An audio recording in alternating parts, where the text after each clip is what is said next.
La presidenta Claudia Sheinbaum estuvo presente en la reciente cumbre del G20 en Brasil, un evento clave para los líderes mundiales.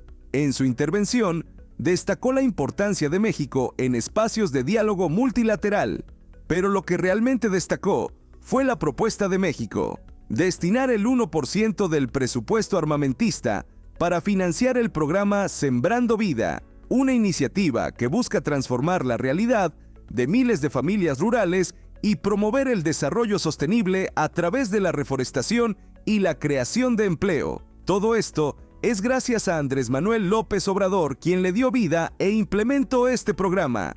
México, siempre en la búsqueda de un futuro mejor, con propuestas que van más allá de la confrontación, el país propone invertir en la paz y en el bienestar de la gente. En un escenario donde las decisiones de los grandes líderes del mundo se toman para el futuro, México sigue siendo un actor clave en la construcción de acuerdos que beneficien a todos. Y a continuación, el mensaje de la presidenta de México, Claudia Sheinbaum.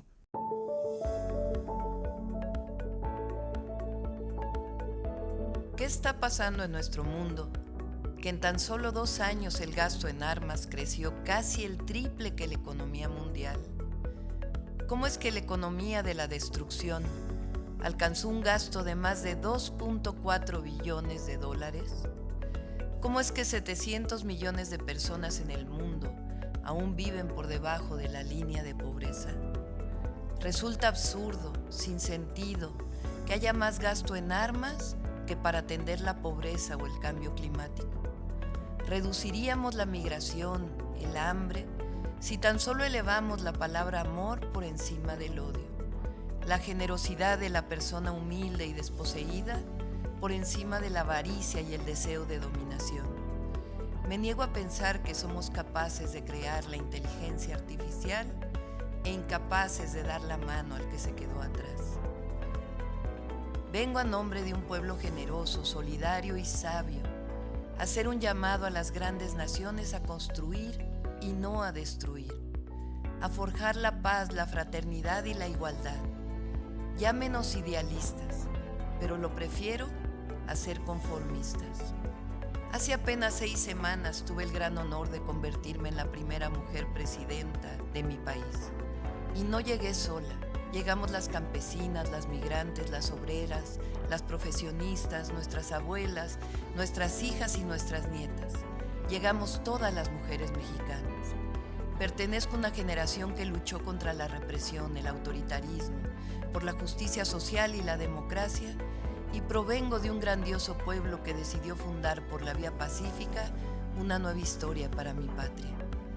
Desde que inició nuestro proyecto político en el año 2018, México está construyendo un nuevo rumbo, que tiene sus cimientos en nuestra memoria, la de los pueblos originarios que forjaron civilizaciones gloriosas mucho antes de la invasión española, y a la fecunda historia política de un pueblo con héroes y heroínas extraordinarios que forjaron un país libre, independiente y soberano. A nuestro pensamiento le llamamos el humanismo mexicano y a nuestro modelo la economía moral. Quedó atrás el dogma de fe neoliberal, de que el mercado resolvía todo. Quedó demostrado que era absurda la teoría de que regando arriba gotearía abajo. Superamos todos los días la etapa de la oprobiosa corrupción y hemos logrado separar el poder económico del poder político. Quedó en el pasado el desprecio por el pueblo y hoy se edifica con democracia e igualdad una nueva era, que tiene como base la máxima de la prosperidad compartida, o dicho de forma llana, por el bien de todos, primero los pobres.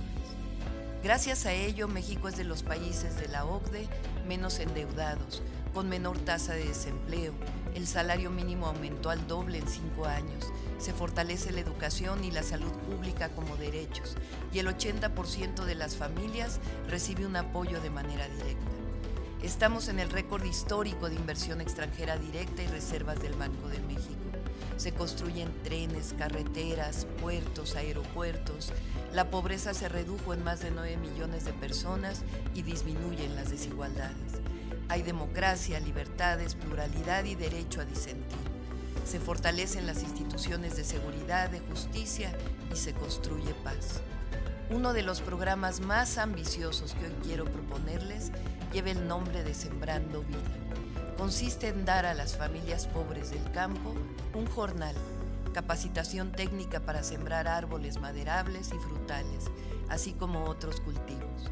Nosotros destinamos cada año $1,700 millones para apoyar a 439,000 familias en México y 40,000 en Guatemala, Honduras y El Salvador. En 6 años se han reforestado con la siembra de 1,100 millones de árboles, más de 1 millón de hectáreas, lo cual equivale a capturar anualmente 30 millones de toneladas de CO2. La propuesta es establecer un fondo para destinar el 1% del gasto militar de nuestros países para llevar a cabo el programa de reforestación más grande de la historia. Significaría liberar unos $24,000 millones al año, 12 veces lo que ya destina México, para apoyar a 6 millones de sembradores de árboles que reforestarían 15 millones de hectáreas, algo así como 4 veces la superficie de Dinamarca, toda la superficie de Guatemala, Belice y El Salvador juntos. Con ello, ayudaríamos a mitigar el calentamiento global y restauraríamos el tejido social, ayudando a las comunidades a salir de la pobreza. La propuesta es dejar de sembrar guerras, sembremos paz y sembremos vida. Y esta es solo una muestra de que el país sigue siendo un referente en los foros internacionales. Nos vemos en el próximo video. Síguenos, dale me gusta y comparte el video. En primer lugar, preguntarle cómo se sintió en esta reunión internacional, la primera de gran calado, dirían los marineros, y cómo piensa que se recibió su propuesta en contra del armamentismo, de la industria militar y en favor de los que menos tienen y contra el hambre. Pues México es un gran país, somos un gran país y siempre la presencia de México es bien recibida en estos foros internacionales.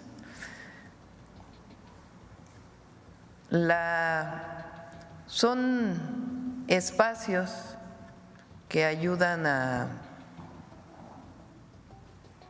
las reuniones bilaterales para hacer acuerdos y además pues la propia reunión del G20, que en este caso tuvo muchos invitados, países invitados que no son parte del G20, entonces en realidad fue una reunión que se llama multilateral porque vienen muchos países, muy importante.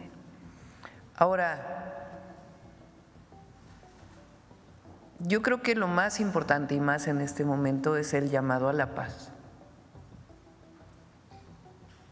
Y no solamente vino de México, sino de muchos países, particularmente de América Latina, pero también de otras regiones del mundo. El documento que sale pues es un documento muy general que se venía trabajando desde antes. Nuestra propuesta pues tiene que ver con, fíjense, destinar el 1%. Son $2.4 billones que se destinaron en el 2023. Nosotros en México llamamos billones a los millones de millones, 12 ceros. En otros países esos son trillones, por ejemplo en Estados Unidos se le dice trillones porque ellos no tienen los miles de millones. Entonces, para quien lo mide de esa manera estamos hablando de 2.4 trillones de dólares. México ya destina 1,700 millones de dólares. El próximo año van a ser cerca de 39,000 millones de pesos para el programa Sembrando Vida. Y recuerden que estamos apoyando a través de Amexid a familias en Guatemala, El Salvador y Honduras para demostrar que cuando se apoya a las familias y se atiende a las causas, disminuye la migración. es una visión humanitaria. Entonces, la propuesta, el planteamiento es 1%, solo el 1%, destinarlo a 6 millones de sembradores y sembradoras que van a permitir sembrar lo que representaría, por ejemplo, de 3 a 4 veces la superficie de Dinamarca o de 3 países centroamericanos juntos. Entonces es una propuesta que contiene una visión pacifista, una visión ambientalista y una visión de justicia social. Entonces, en esta reunión del G20 fue bien recibida y la idea es que el canciller lo pueda seguir promoviendo en otras reuniones multilaterales. Ahora, el llamado hoy siempre pues es a la paz, a que los conflictos bélicos no resuelven nada, para eso está hecha la política internacional y los organismos internacionales. Entonces, pues es un llamado también a la paz, que vino de muchos países. Fue una reunión importante, interesante, y pues este llamado a la paz que también vino de la propia reunión del G20. En el tema económico, hoy se presenta en la Cámara de Diputados el presupuesto, bueno, para su análisis, y en la parte económica le está yendo muy bien a la economía mexicana, 35 millones de dólares en este trimestre, también con una percepción al alza de un 9%, el peso se mantiene por 5 jornadas, ¿no? Y nos ubicamos como el primer país que produce y está en la parte de la formación automotriz también, ahí tenemos un primer lugar superando incluso a Canadá. ¿Cuál es su opinión en este momento, dado que los ojos pareciera que de los críticos de siempre, esperando que haya un resbalón cuando pues las cifras están indicando lo contrario y hay una decisión de lo que va a ser el presupuesto para el año que entra? Van a venir a la mañanera el lunes toda la Secretaría de Hacienda para poder presentar las características de la ley de ingresos y el presupuesto que se está presentando, el paquete global que se está presentando. El objetivo del presupuesto, que hoy en efecto el secretario de Hacienda lo presenta al Congreso, es seguir invirtiendo, garantizar todos los programas de bienestar, los que ya están en la Constitución, los que vienen en la Constitución y los 3 nuevos programas de bienestar.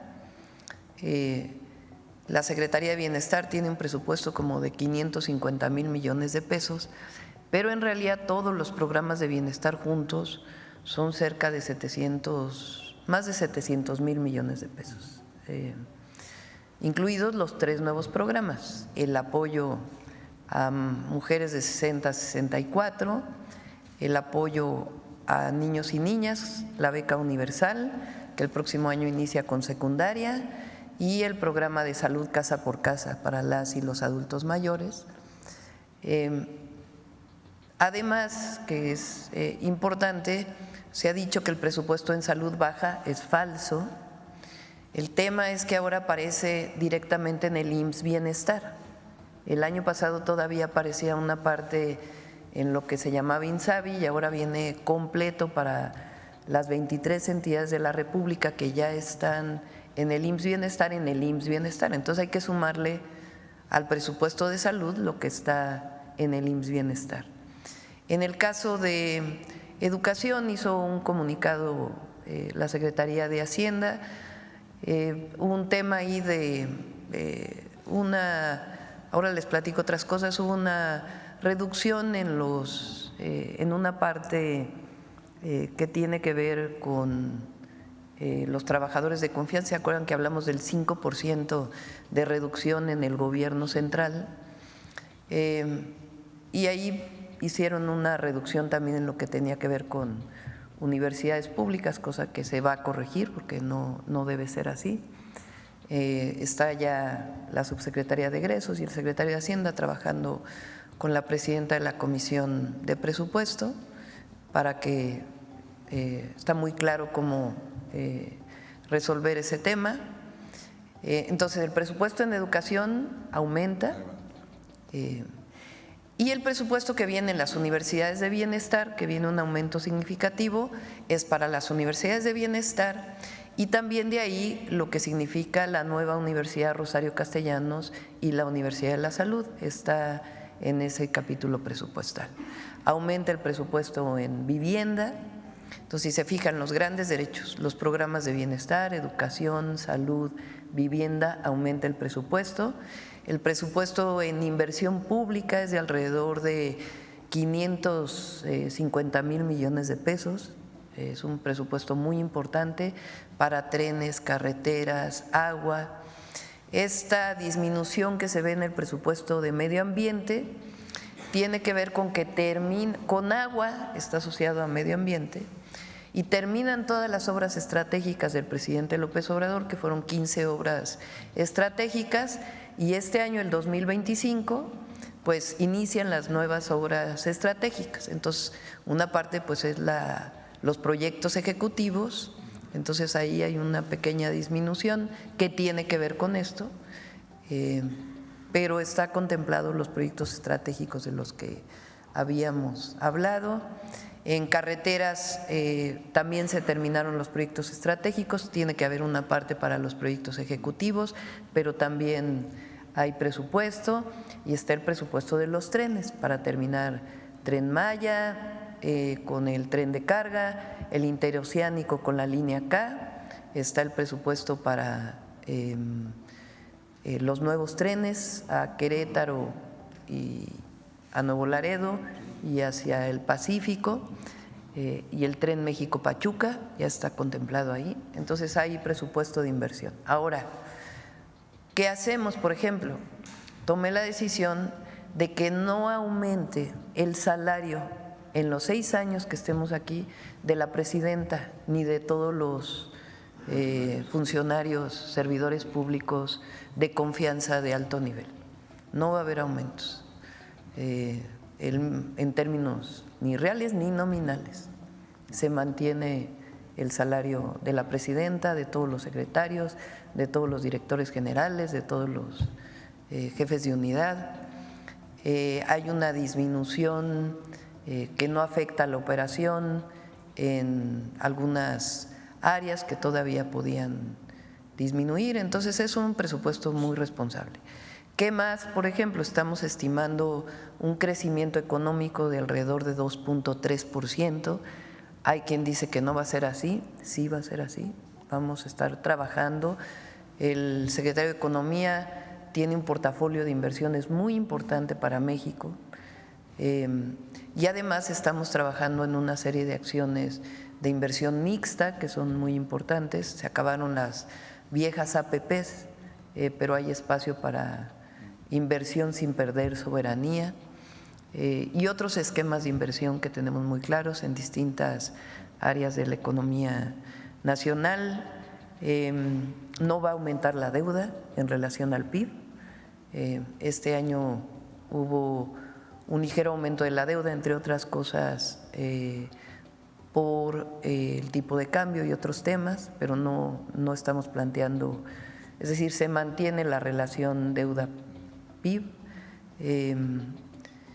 En fin, este es en general el presupuesto que se está presentando y el déficit se plantea en 3.9% general y presupuestal de 3.1%. Entonces es un presupuesto muy responsable que hemos estado trabajando. Van a aumentar los ingresos por varias acciones que vamos a hacer sin necesidad de una reforma fiscal. Entonces, todo eso va a presentar hoy el secretario de Hacienda y después vendrá también la comparecencia en su momento de la subsecretaria de Egresos. Entonces, es un presupuesto muy responsable que estamos planteando. Gracias. Por último, un tema altamente sensible. En Voces del Periodista le hemos dado… Y por cierto, para terminar en efecto, o sea, nuestros adversarios, ¿qué quieren? que le vaya mal a México, que le vaya mal al país. Ellos apuestan a que le vaya mal al país. O sea, en vez de estar haciendo planteamientos positivos, su objetivo es que le vaya mal a México. Y no le va a ir mal, nos va a ir muy bien. A un mes de su gobierno, las cifras indican otra cosa en este momento, ¿no? Sí. Reforzando lo que usted está diciendo. Ayer presentó el canciller, el secretario de Economía, y el canciller está trabajando también muy de cerca en ello, de cómo aumentó en el último trimestre la inversión extranjera directa y está la economía de México está bien. El Buen Fin fue, ya va a presentar las cifras también Profeco y fue un momento en donde se ve pues que hay recursos en las familias mexicanas destinadas al consumo. Gracias, presidenta. Por último, comentaba que en Voces del Periodista le hemos dado mucho seguimiento a la voz ciudadana y a la denuncia. Algunos compañeros, incluso aquí también en sus portales, tienen este registro que ya aquí el secretario de Seguridad Ciudadana nos había expresado de que todos los delitos han descendido menos el de la extorsión, incluso ha crecido en un 35%. Entonces aquí, presidenta, funcionarios, tenemos pruebas, tenemos nombres, tenemos las cuentas bancarias, tenemos los testimonios de los individuos que han estado extorsionando a los ciudadanos y uno de ellos es este señor que se llama Arturo Medina Montoya, se hace pasar por Investigación Nacional Antifraude. Todavía le comuniqué el día de ayer que cómo le iba a hacer para resarcir el monto que le he estado exigiendo a varias personas semanalmente de 20,000 pesos para reponerle, según esto, lo defraudado. Y vemos que hay una complicidad de los bancos. Hay otra demanda que tiene ahí el Banorte, donde un particular, pues un abogado está llevando esos casos. Ya hay un fallo para que les restituyan cierta parte del fraude y la dirección del banco no opera. En el caso de este señor, que yo incluso he hablado con él, se hace pasar como integrante de la Procuraduría Capitalina y que tiene su oficina aquí en la delegación Cuauhtémoc.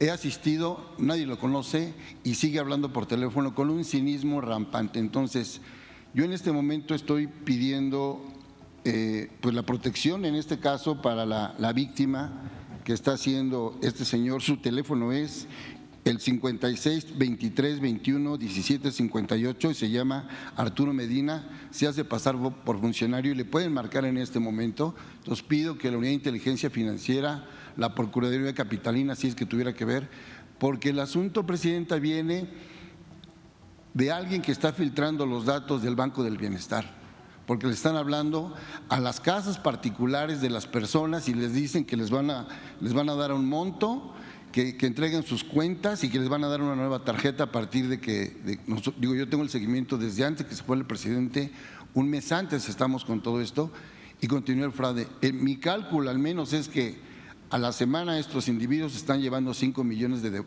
por estar defraudando a las personas solo por teléfono.